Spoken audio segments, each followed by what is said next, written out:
Voici les étapes pour résoudre un problème. Il faut d'abord surligner la question, puis trouver les informations utiles et les surligner. Ensuite, tu peux enfin résoudre le calcul et faire un dessin pour t'aider. Et pour terminer, il faut absolument que tu fasses une phrase réponse.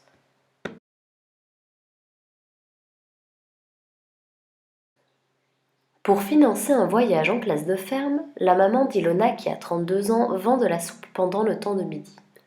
En un mois, elle a vendu 208 bols. Un bol de soupe coûte 2 euros. Toutes les classes de l'école peuvent profiter de cette vente. Quelle somme la maman d'Ilona va-t-elle récolter en un mois?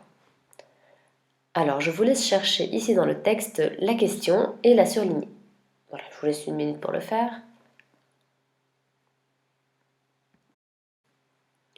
Effectivement, donc la question est: quelle somme la maman d'Ilona va-t-elle récolter en un mois? Alors, on demande combien d'argent la maman d'Ilona va-t-elle pouvoir récolter pendant un mois? Maintenant qu'on sait qu'on parle d'argent, eh bien on va devoir chercher dans le texte des informations nous permettant de calculer l'argent qu'elle va récolter.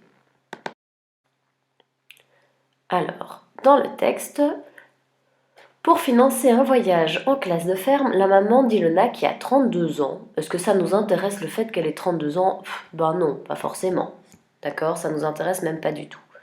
Alors, après ça, on va se demander, tiens, est-ce que le fait qu'on dise que elle a vendu de la soupe pendant le temps de midi, c'est intéressant?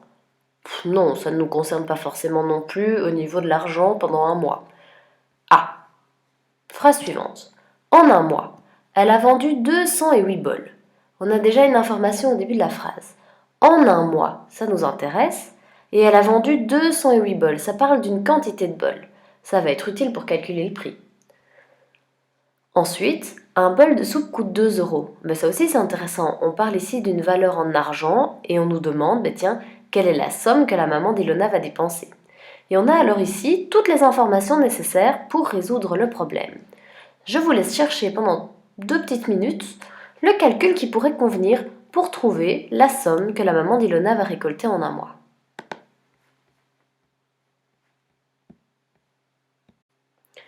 Je sais qu'un bol coûte 2 euros. Donc ici, j'ai dessiné un bol à 2 euros. Puis je dessiné un deuxième pour montrer qu'il y en aurait plusieurs. Mais combien de bols est-ce que la maman va en vendre? Eh bien, la maman, on voit qu'elle en vend 208. Donc, quelle serait l'opération pour résoudre le calcul?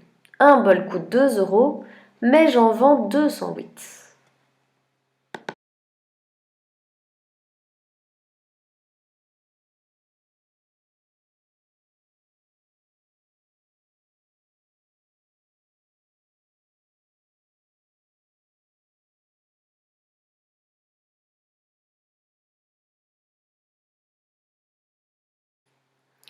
Et voilà, le calcul est bien 208 fois 2 euros égale 416 euros. Alors n'oubliez pas, avant la fin, il faut écrire aussi la phrase réponse. Et pour cela, vous voyez que j'ai réutilisé les mots de la question pour ne pas faire de faute d'orthographe. La maman va récolter 416 euros. Et voilà!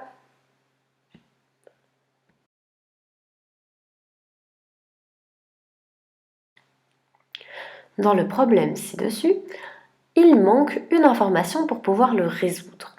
Alors on va faire comme d'habitude, on va lire le problème, on va lire la question, on va rechercher les informations utiles et puis dire ce qu'il nous manque. C'est parti! Pour visiter le musée des sciences naturelles de Bruxelles, ma classe doit prendre le train à la gare de Charleroi. Après 1 heure de route, nous arrivons à destination. La visite guidée commence à 10 heures et se termine à 12h30. Pardon. À 12h30. Madame Semia a 10 minutes pour payer nos entrées. 5 euros par enfant et 10 euros par adulte. À la fin de la visite, nous nous rendons à la gare pour reprendre le train vers Charleroi. Quelle somme sera dépensée pour payer toutes les entrées? Alors ici, quelle est la question? Eh bien oui, la question, elle est en mauve. Quelle somme sera dépensée pour payer toutes les entrées? Donc on cherche des informations concernant des euros, pardon. Donc de la monnaie, combien ça va coûter. On relit le problème. Pour visiter le musée des sciences naturelles de Bruxelles, ma classe doit prendre le train à la gare de Charleroi. Est-ce que c'est intéressant? Non, vous avez raison. Après 1 heure de route, nous arrivons à destination. Est-ce que c'est intéressant de savoir qu'on fait 1 heure de route si on cherche à savoir le prix que coûtent les entrées? Non, effectivement, ça ne nous intéresse pas. La visite guidée commence à 10 heures et se termine à 12h30. Est-ce que c'est intéressant? Non, pas forcément. Madame Semia a 10 minutes pour payer nos entrées. 5 euros par enfant et 10 euros par adulte.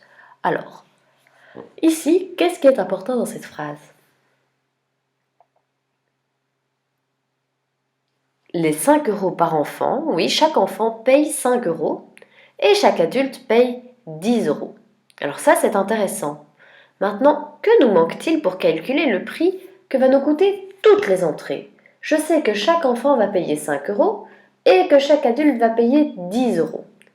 Est-ce que ce qu'il nous manque est le nombre d'enfants, c'est-à-dire 24 élèves, un prix, 15 euros, ou une distance, 45 km?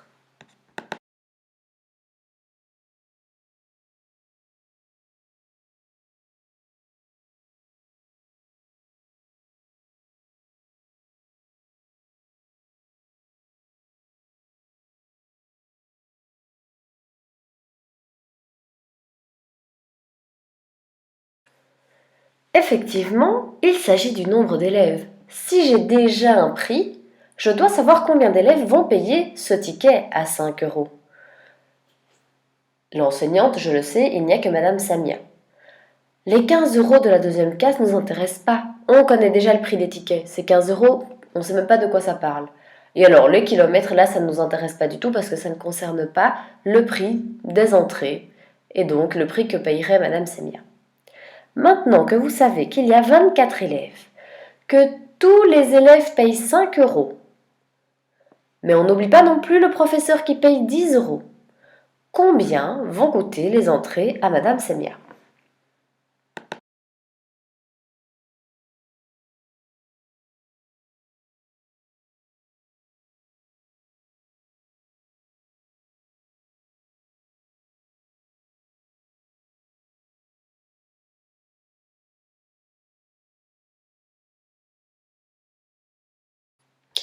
Et voilà, je sais que les 24 enfants vont payer 5 euros chacun, donc 24 fois 5 égale 120. Je n'oublie pas les 10 euros du professeur, donc 120 euros qui sont le prix des tickets des enfants, plus 10 euros le prix du ticket de l'enseignante, ça fait 130 euros. Et nous avons donc trouvé la réponse. Maintenant, n'oublions pas la phrase réponse, et je peux m'inspirer des mots de la question pour répondre et ne pas faire d'erreur d'orthographe. Et voilà notre magnifique phrase-réponse. La somme qui sera dépensée pour les entrées sera de 130 euros. Alors, vous avez sur cette page encore un deuxième problème où il faut faire la même chose. Surligner la question, les informations utiles, trouver l'information qui manque, résoudre le calcul, et puis, ensuite, écrire la phrase-réponse. Dans l'exercice 3, par contre, vous avez 3 petits problèmes à résoudre. Vous allez le faire non pas dans le cahier vert, mais sur une feuille quadrillée, comme ça je peux la récupérer.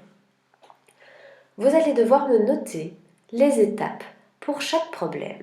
Alors, dans le cahier, vous pouvez surligner la question et les informations utiles, et sur la feuille, écrire l'étape 3 avec l'opération et peut-être un dessin si nécessaire, et la phrase réponse. Entre chaque problème, s'il vous plaît, j'aimerais que vous traciez une ligne à la latte afin de bien séparer vos calculs pour que je ne mélange pas en corrigeant. Voilà, je vous souhaite un bon travail les enfants et à très vite.